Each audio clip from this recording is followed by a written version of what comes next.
नमस्कार, मैं हूं सुनील सिंह और आप देख रहे हैं श्रेष्ठ भारत पर हमारा साप्ताहिक एपिसोड श्रेष्ठ महाराष्ट्र। मुख्यमंत्री देवेंद्र फडणवीस के शासनकाल में महाराष्ट्र आज सबसे ज़्यादा प्रोग्रेस, इनोवेशन और ट्रांसफॉर्मेशन के साथ देश का पावर हाउस बनकर उभर रहा है। महाराष्ट्र आज सिर्फ बदल नहीं रहा बल्कि भारत के विकास का नया ट्रेंड सेट कर रहा है। यहाँ विकास अब फाइलों और घोषणाओं तक सीमित नहीं है, बल्कि सड़कों, मेट्रो, एक्सप्रेसवे, उद्योग, टेक्नोलॉजी, हब और स्मार्ट इंफ्रास्ट्रक्चर के रूप में हकीकत की जमीन पर साकार होता दिखाई दे रहा है। नए युग के महाराष्ट्र का विजन बिल्कुल क्लियर है। हर सेक्टर में ग्रोथ, हर क्षेत्र में अवसर और हर नागरिक के लिए बेहतर भविष्य। फिर चाहे बुलेट स्पीड से दौड़ता इंफ्रास्ट्रक्चर हो, ग्लोबल निवेश आकर्षित करने वाली इंडस्ट्री हो या युवाओं के लिए नए अवसर, महाराष्ट्र लगातार नए बेंचमार्क बना रहा है। और इस पूरे बदलाव के केंद्र में है एक स्पष्ट विजन, एक मजबूत नेतृत्व और एक आक्रामक लेकिन सुनियोजित विकास मॉडल। मुख्यमंत्री देवेंद्र फडणवीस के नेतृत्व में महाराष्ट्र में इस समय इंफ्रास्ट्रक्चर, शहरी विकास, रेलवे, मेट्रो, औद्योगिक सुरक्षा और तकनीक, हर क्षेत्र में एक साथ बड़ा ट्रांसफॉर्मेशन चल रहा है। यह सिर्फ निर्माण के काम नहीं है, बल्कि यह एक भविष्य का महाराष्ट्र बनाने की मजबूत रणनीति का असर है। तो चलिए समझते हैं महाराष्ट्र को विकास की ऊंचाइयों पर ले जाने वाले कुछ नए कामों का मेगा ब्लूप्रिंट। सबसे पहले बात बुलडोजर एक्शन की। मकसद साफ है, अवैध कब्जा करने वालों सरकारी जमीन खाली करो। महाराष्ट्र में सरकारी जमीनों पर अवैध कब्जों के खिलाफ व्यापक अभियान चल रहा है।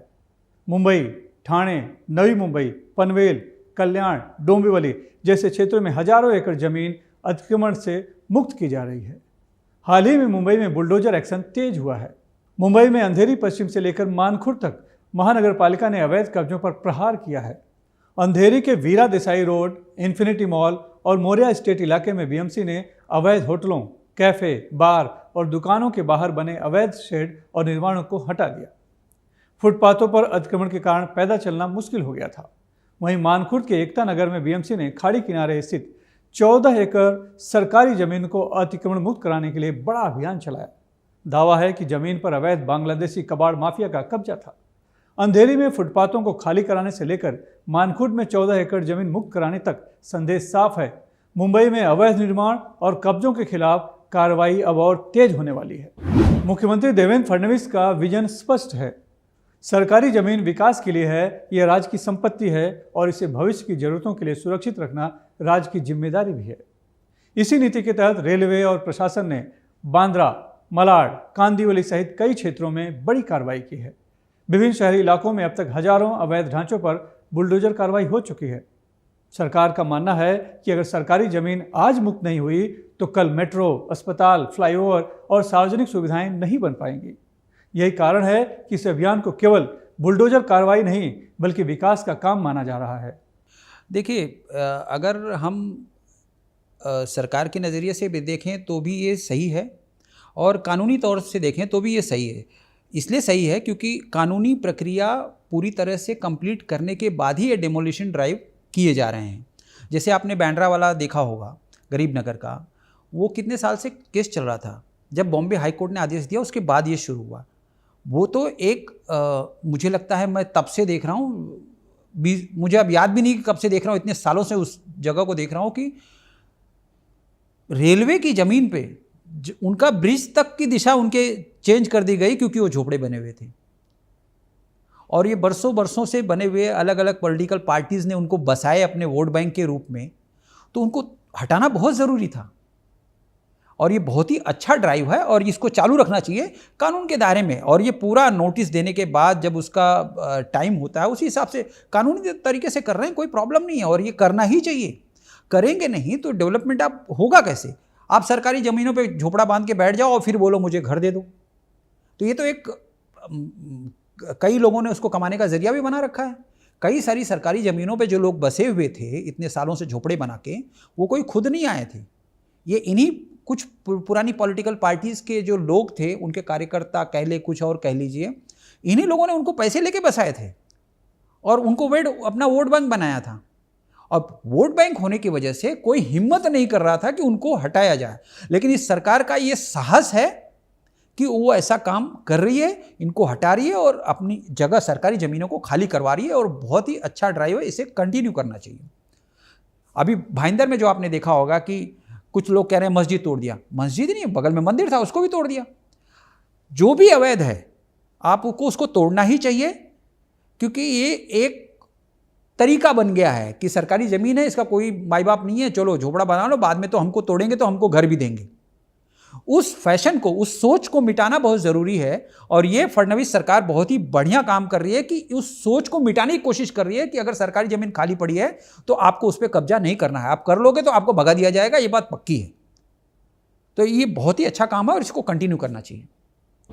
इसी बीच राज्य कैबिनेट ने एक ताज़ा फैसले में एमआईडीसी की ऋण क्षमता बढ़ा दी है, ताकि वह इंफ्रास्ट्रक्चर डेवलपमेंट करने के लिए और भी जमीन खरीद सके। इसके लिए एमआईडीसी एक्ट 1961 में बदलाव को मंजूरी राज्य कैबिनेट ने दे दी है। सरकार ने एमआईडीसी को पुरंदर एयरपोर्ट की जमीन खरीदने के लिए हुडको से 6,000 करोड़ का लोन लेने की मंजूरी और सरकारी गारंटी भी दी है। राज्य में अलग अलग industrial area, special economic zone और जरूरी इंफ्रास्ट्रक्चर डेवलपमेंट करने के लिए बड़ी मात्रा में जमीनें खरीदी जा रही हैं।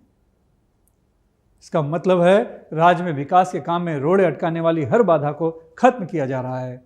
फिर चाहे धन जुटाना हो या फिर बुलडोजर चलाना हो, सरकार हर कदम उठा रही है। अब बात उस ऐतिहासिक फैसले की जिसने मुंबई मेट्रोपॉलिटन रीजन में सड़क यातायात की गति को नई दिशा दी है। मुख्यमंत्री देवेंद्र फडणवीस की अध्यक्षता में कैबिनेट कमेटी ऑन इंफ्रास्ट्रक्चर ने इसके लिए 22,611 करोड़ रुपए की परियोजनाओं को मंजूरी दी है। इसमें सबसे बड़ा काम है ठाणे के गायमुख से वेस्टर्न एक्सप्रेस हाईवे के फाउंटेन होटल तक 5.86 किलोमीटर अंडरग्राउंड टनल बनाना, और उससे आगे फाउंटेन होटल से भाईंदर तक 9.58 किलोमीटर का एलिवेटेड 6 लेन कॉरिडोर यानी चौड़ा फ्लाईओवर ब्रिज बनाना।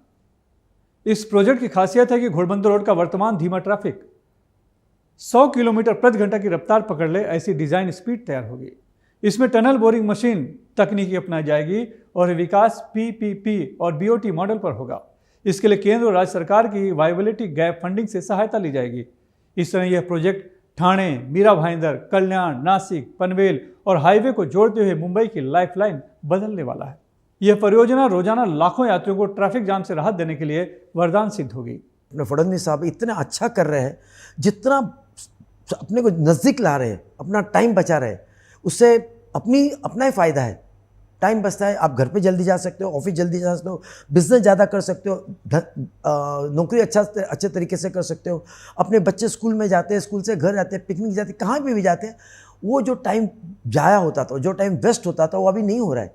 एंड अपने से ज़्यादा अपने बच्चे लोग सुखी है, क्योंकि सब जगह एसी है, ट्रेन फास्ट है, एसी मेट्रो है, so they are also happy. और ऐसा भी नहीं कि बहुत महंगा है, it's very reasonable according to, आप मुझे पूछिएगा, मैं मिडिल क्लास से हूँ, बिलोंग करता हूँ, लेकिन I am happy with the rates and the journey and the satisfaction. I give full marks to my government, to Fadnavis साहब। मुख्यमंत्री फडणवीस का विजन साफ है, ट्रैफिक से ट्रांसफॉर्मेशन तक। मुख्यमंत्री देवेंद्र फडणवीस का विजन सिर्फ सड़क बनाना नहीं है, बल्कि एक इंटीग्रेटेड मोबिलिटी इकोसिस्टम तैयार करना है। उनकी रणनीति में शामिल है सड़क का तेज विस्तार, मेट्रो नेटवर्क का 1200 किलोमीटर से भी अधिक विस्तार का लक्ष्य, एक्सप्रेसवे नेटवर्क का निर्माण और शहरी और ग्रामीण कनेक्टिविटी का एकीकरण। यह दृष्टिकोण महाराष्ट्र को 2047 तक एक ग्लोबल इंफ्रास्ट्रक्चर हब बनाने की दिशा में तेज गति के साथ आगे ले जाएगा, ये तय है। अभी आपका नागपुर महामार्ग बन के पूरा हुआ है, आपका मुंबई पुणे अब तो तीसरा महामार्ग बनाने की बात चल रही है, अटल सेतु का काम पूरा हुआ है, आपका मुंबई से अहमदाबाद का हाईवे का काम पूरा हुआ है, कोस्टल रोड आपका नरीमन पॉइंट से लेकर के बांद्रा तक बन गया और बांद्रा से अंधेरी भी जल्द बनेगा, और अंधेरी से लेकर के मढ़ तक आपका ब्रिज का काम शुरू हो गया है। 2 टनल का काम होना है, एक फिल्म सिटी से लेकर मुलुंड तक और एक नेशनल पार्क से लेकर तक थाना तक, दोनों का कॉन्ट्रैक्ट अलॉट किया है, काम शुरू हो गया है, एक जी कुमार को मिला है और एक दूसरी कंपनी को मिला है। तो इंफ्रास्ट्रक्चर में जो 70 साल तक कांग्रेस नहीं कर पाई, वो चंद वर्षों में देवेंद्र जी फडणवीस ने करके बताया है। और सबसे बड़ी मिसाल ये है कि जो पहले कमरों में बैठ करके डील हुआ करती थी कि मेरा क्या, आज ये पोजीशन है कि जो शीर्ष पर बैठे हुए लोग हैं उनको कोई डील नहीं, उनको सिर्फ काम चाहिए, और वो काम जो है निर्धारित समय पर चाहिए, निर्धारित बजट के अंदर चाहिए और कोई एक व्यक्ति एक पैसे के भ्रष्टाचार का आरोप देवेंद्र फडणवीस के ऊपर नहीं लगा सकता है। तो हम महाराष्ट्र के लोग बहुत ही भाग्यशाली हैं कि हमें देवेंद्र जी फडणवीस जैसा एक युवा कार्य करने वाला, भ्रष्टाचार को पास भी जो फटकने नहीं देता, और सिर्फ इंफ्रास्ट्रक्चर।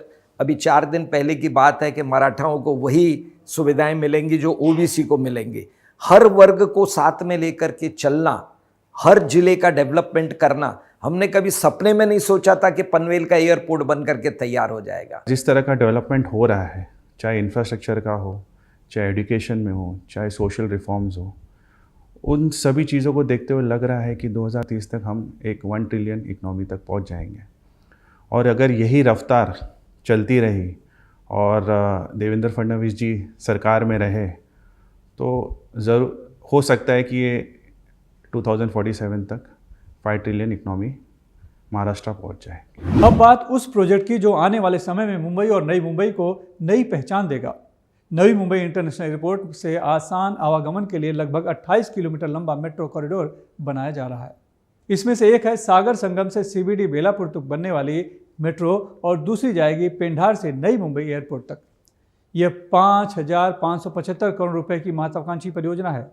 इसके बन जाने के बाद इस मेट्रो पर लगभग 12 लाख यात्रियों के प्रतिदिन उपयोग की संभावना है। यह प्रोजेक्ट सिर्फ एयरपोर्ट कनेक्टिविटी नहीं है, बल्कि यह नई मुंबई को ग्लोबल एविएशन हब बनाने की दिशा में एक बहुत बड़ा कदम है। महाराष्ट्र बनेगा विकसित भारत का ग्रोथ इंजन। विकसित भारत 2047 के विजन को साकार करने की दिशा में महाराष्ट्र ने बड़ा संकल्प लिया है।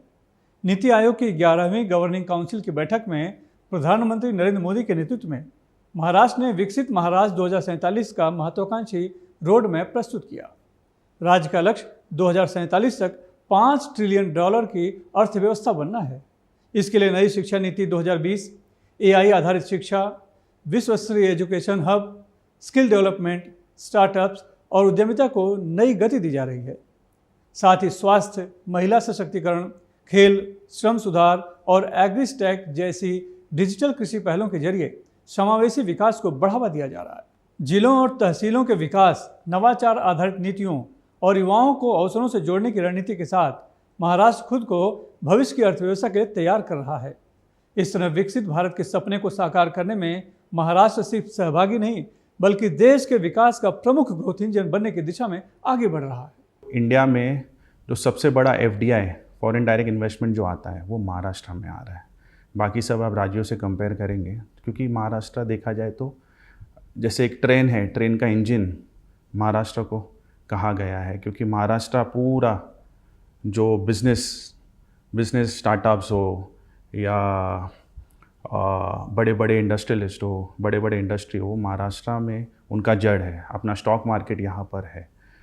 तो जो फॉरेन डायरेक्ट इन्वेस्टमेंट है वो काफ़ी बड़ा है महाराष्ट्र में, और काफ़ी फॉरेन कंपनीज, चाहे वो मेडिकल में हो, एजुकेशन में हो, वो सब अब मुंबई जो बड़े बड़े सिटीज़ हैं महाराष्ट्र में उसमें अपना वो सेटअप कर रहे हैं। और इससे ये सेटअप होने के बाद काफ़ी एम्प्लॉयमेंट रेट बढ़ेगा, काफ़ी डेवलपमेंट होगा, स्टूडेंट्स के लिए अच्छा होगा इन टर्म्स ऑफ एजुकेशन।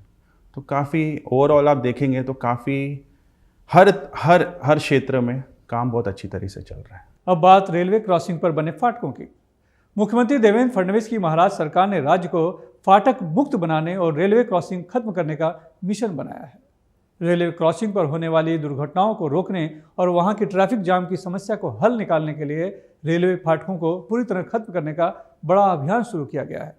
मुख्यमंत्री देवेंद्र फडणवीस ने ऐसी 65 महारेल परियोजनाओं को मंजूरी दी है। यह पहले चरण का हिस्सा है। वैसे राज्य में इस तरह की कुल 131 परियोजनाओं की तैयारी है। इनमें मुंबई में 17, पुणे में 15 और नागपुर में 13 और अन्य शहरों में रेलवे फाटक की जगह ओवरब्रिज या अंडरपास के निर्माण शामिल हैं। इसका उद्देश्य सिर्फ ट्रैफिक कम करना नहीं है, बल्कि सड़क और रेल को पूरी तरह अलग करके सुरक्षित और तेज परिवहन व्यवस्था तैयार करना है। लोकप्रिय विदेशी यूनिवर्सिटीज़ अब मुंबई में। जी हाँ, अब दुनिया में लोकप्रिय यूनिवर्सिटीज़ में पढ़ने के लिए विदेश जाने का झंझट खत्म हो रहा है।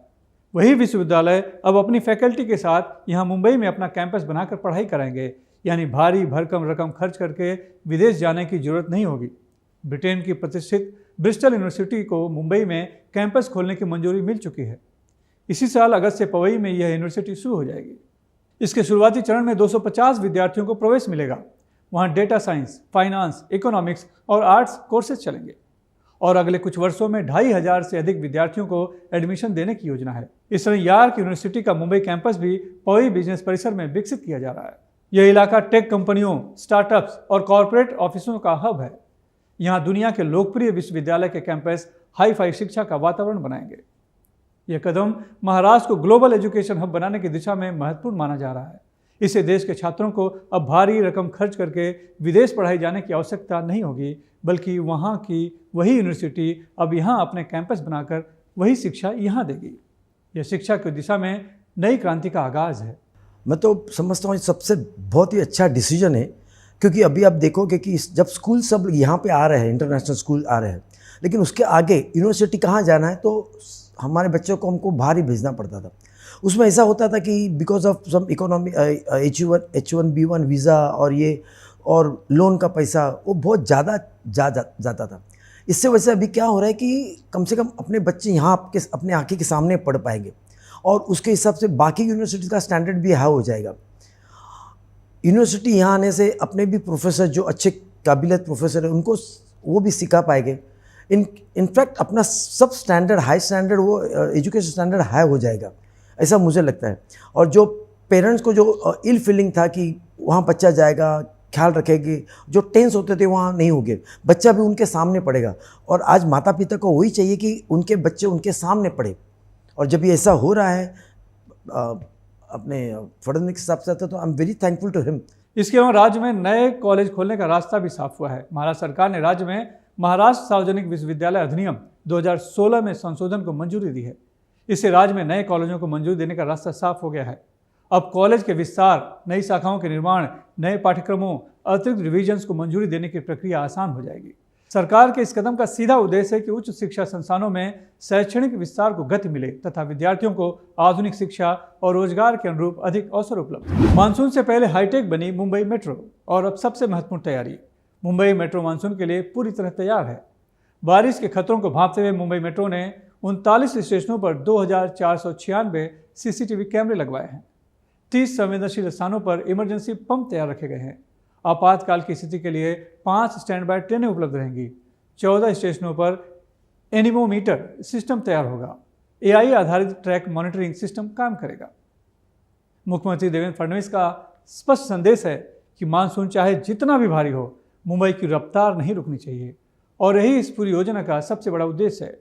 महाराष्ट्र सरकार का स्पष्ट नजरिया है कि सेवा में निरंतरता बनी रहे, यात्रियों की सुरक्षा से कोई समझौता नहीं चलेगा और संचालन तकनीक आधारित हो ताकि सेवा बाधित न होने पाए। महाराष्ट्र सरकार ने हाई राइज इमारतों और स्लम क्षेत्रों के लिए अलग अलग रेडी रेकनर रेट तय करने का अहम निर्णय लिया है। इस फैसले से आम लोगों, खासकर मिडिल क्लास और झुग्गी झोपड़ी में रहने वाले नागरिकों को बड़ी राहत मिलेगी। हमारे देवा भाऊ के अथक प्रयासों से और उनके एक विज़न के माध्यम से हमारे महाराष्ट्र में जोन वाइज एक रेडी रेकनर का एक नया रेवोल्यूशन लाया है, जो हमारे सभी उन घर बायरों के लिए बहुत बड़ी एक अपॉर्चुनिटी है। और मैं हमारी एसोसिएशन और हमारे तमाम रियल एस्टेट सेक्टर के बिहाफ से मैं सरकार को बहुत बहुत धन्यवाद ज्ञापित करूंगा कि हमारे उन लोगों को घर लेने में बहुत आसानी हो जाएगी, जहां पे आज हमारे एरिया का जो एक रेडी रेकनर होता है वो उसको भी जोन वाइज जो है उन्होंने इसको लाया है, जिसमें अगर हमारा कोई यहाँ पे 50 माले का टावर बन रहा है, उसकी जो एमिनिटीज़ है, उसके जो बायर होंगे उनके लिए हमारा रेडी रेकनर का रेट अलग होगा। लेकिन अगर उसी के सराउंडिंग में कहीं अगर कोई स्लम डेवलप हो रहा है, कहीं अगर कोई 2 माले या 4 माले की बिल्डिंग बन रही है, तो उसके लिए रेडी रेकनर बहुत ही अलग होगा। ये एक बहुत ही बड़ा बदलाव और बहुत ही राहत का जो एक ये पैगाम है हमारे जो सरकार के माध्यम से, इसकी मैं सराहना करता हूं। सरकार का मानना है कि इससे प्रॉपर्टी लेन देन में पारदर्शिता बढ़ेगी और कीमतों का वास्तविक आकलन हो सकेगा। इस फैसले से मुंबई जैसे महानगर में अलग अलग आर्थिक वर्गों के लिए प्रॉपर्टी टैक्स और लेन देन की दरों में संतुलन आने की उम्मीद है। खासकर झुग्गी क्षेत्रों और मिडिल क्लास हाउसिंग को इससे बहुत राहत मिलेगी। अब बात महिला किसानों की। महाराष्ट्र सरकार राज्य में महिला किसानों को अब एक नई पहचान और नए अधिकार देने जा रही है। राज्य सरकार का यह एक ऐतिहासिक कदम है। मुख्यमंत्री देवेंद्र फडणवीस की अध्यक्षता में उनके आधिकारिक आवास वर्षा पर हुए एक महत्वपूर्ण बैठक में तय हुआ कि महाराष्ट्र महिला किसान सशक्तिकरण विधेयक 2026 आगामी मानसून सत्र में विधानसभा में पेश किया जाएगा। महिलाओं के पक्ष में यह क्रांतिकारी कदम उठाने वाला महाराष्ट्र देश का पहला राज्य होगा। मुख्यमंत्री देवेंद्र फडणवीस ने अधिकारियों को विधेयक का अंतिम मसौदा तैयार करने के लिए निर्देश दिए हैं। इससे कृषि क्षेत्र में कार्यरत महिलाओं को स्वतंत्र किसान के रूप में कानूनी मान्यता मिलेगी और उन्हें सरकारी योजनाओं का सीधा लाभ मिलेगा। मुख्यमंत्री ने कहा कि महाराष्ट्र के कृषि क्षेत्र में 81% से अधिक महिलाओं की भागीदारी है, लेकिन भूमि स्वामित्व की शर्त के कारण बड़ी संख्या में महिलाएं सरकारी योजनाओं से वंचित रह जाती हैं। इसी समस्या को दूर करने के लिए ये विधेयक लाया जा रहा है। इसके तहत अब केवल खेती करने वाली महिलाओं को ही नहीं, बल्कि पशुपालन, डेयरी, कुक्कुट पालन, मधुमक्खी पालन, मत्स्य व्यवसाय, रेशम उद्योग, बागवानी, फूलों की खेती, मशरूम उत्पादन, कृषि वानिकी और वन उपज संग्रहण से जुड़ी महिलाओं को भी किसान का दर्जा देने का प्रस्ताव है। भूमिहीन किसान, बटाईदार, खेत मजदूर और प्रवासी कृषि श्रमिक महिलाओं को भी इसमें शामिल किया जाएगा। सरकार महिला किसानों के लिए एक स्वतंत्र डिजिटल डेटाबेस तैयार करेगी, जिससे उन्हें कृषि ऋण, बीज, उर्वरक, फसल बीमा, अनुदान बाजार, भंडारण, परिवहन और सामाजिक सुरक्षा योजनाओं का लाभ आसानी से मिल सकेगा। महिला किसानों के सशक्तिकरण के लिए महाराष्ट्र राज्य महिला किसान निधि स्थापित करने का भी प्रस्ताव है। नागपुर में हुई एक उच्च स्तरीय बैठक में मुख्यमंत्री ने संकेत दिया कि अब पटाखा निर्माण जैसे विस्फोटक व खतरनाक उद्योगों में तकनीक को बढ़ाया जाएगा। इसमें प्रस्ताव है कि रोबोटिक्स आधारित संचालन हो, ऑटोमेटेड सिस्टम बने, AI की मॉनिटरिंग हो और न्यूनतम मानव जोखिम हो। यह कदम महाराष्ट्र को औद्योगिक सुरक्षा के क्षेत्र में देश में एक मॉडल स्टेट बना सकता है। इसके लिए केंद्र से नियमों में बदलाव करने की सिफारिश भी की गई है। महाराष्ट्र सरकार के इन सभी फैसलों को यदि एक साथ देखा जाए तो तस्वीर साफ है। महाराष्ट्र अब सिर्फ विकास की घोषणा ही नहीं कर रहा, वह विकास को जमीन पर उतार भी रहा है। अतिक्रमण हटाकर विकास के लिए जमीन तैयार की जा रही है। हजारों करोड़ के इंफ्रास्ट्रक्चर प्रोजेक्ट बन रहे हैं। AI और तकनीक से सिस्टम मजबूत हो रहा है। शिक्षा और कनेक्टिविटी से भविष्य तैयार किया जा रहा है और इस पूरे बदलाव के केंद्र में है मुख्यमंत्री देवेंद्र फडणवीस का स्पष्ट विजन, एक आधुनिक, तेज और वैश्विक स्तर का महाराष्ट्र बनाने का संकल्प। और इसीलिए आज कहा जा सकता है कि बुलडोजर से बुलेट स्पीड तक महाराष्ट्र अब विकास की एक्सप्रेस लेन पर दौड़ रहा है। और अब एक ऐसी खबर जो प्रशासनिक संवेदनशीलता और त्वरित कार्रवाई का एक उदाहरण बनकर सामने आई है। महाराष्ट्र के मुख्यमंत्री देवेंद्र फडणवीस ने लातूर जिले के एक किसान परिवार की समस्या पर जिस तेजी से संज्ञान लिया और समाधान सुनिश्चित किया, उसकी अब पूरे राज्य में चर्चा हो रही है। लातूर जिले के देवणी तहसील के बोबली गांव में रहने वाले किसान काशीनाथ गायकवाड़ और उनका परिवार भूमिहीन किसान है। हुआ ये कि इसी महीने 5 जून को हुई तेज बारिश और आकाशीय बिजली गिरने की घटना में उनके 2 बैलों में से एक की मौत हो गई। परिवार के सामने खेती और रोजगार दोनों का संकट खड़ा हो गया। मजबूरी में उन्होंने एक बैल के साथ अपनी पत्नी हौसाबाई गायकवाड़ के सहयोग से खेत की जुताई की, जिसकी तस्वीर सोशल मीडिया पर वायरल हो गई और पूरे प्रदेश का ध्यान उस ओर गया। मामला जैसे ही मुख्यमंत्री देवेंद्र फडणवीस के संज्ञान में आया, उन्होंने बिना देर किए संबंधित प्रशासन को तत्काल सहायता उपलब्ध कराने के लिए स्पष्ट निर्देश दिए।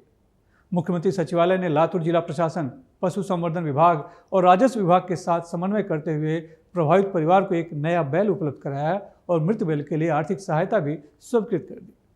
ये मामला दर्शाता है कि मुख्यमंत्री देवेंद्र फडणवीस की प्रशासनिक शैली में त्वरित निर्णय, संवेदनशीलता और जमीनी स्तर पर समस्याओं के समाधान को प्राथमिकता दी जाती है। लातूर की यह घटना एक बार फिर यह संदेश देती है कि जब प्रशासन संवेदनशील और सक्रिय हो तो छोटे से छोटा संकट भी समय रहते हल किया जा सकता है। फिलहाल के लिए बस इतना ही। फिर मिलेंगे श्रेष्ठ महाराष्ट्र के अगले एपिसोड में विकास की कुछ और नई सकारात्मक और पॉजिटिव खबरों के साथ। आप देखते रहिए श्रेष्ठ भारत, क्योंकि हम आपको दिखाते हैं श्रेष्ठ खबरें पॉजिटिव सोच के साथ। श्रेष्ठ भारत को लाइक करना और सब्सक्राइब करना न भूलें। आपके कमेंट्स का भी हमें इंतजार रहेगा। धन्यवाद।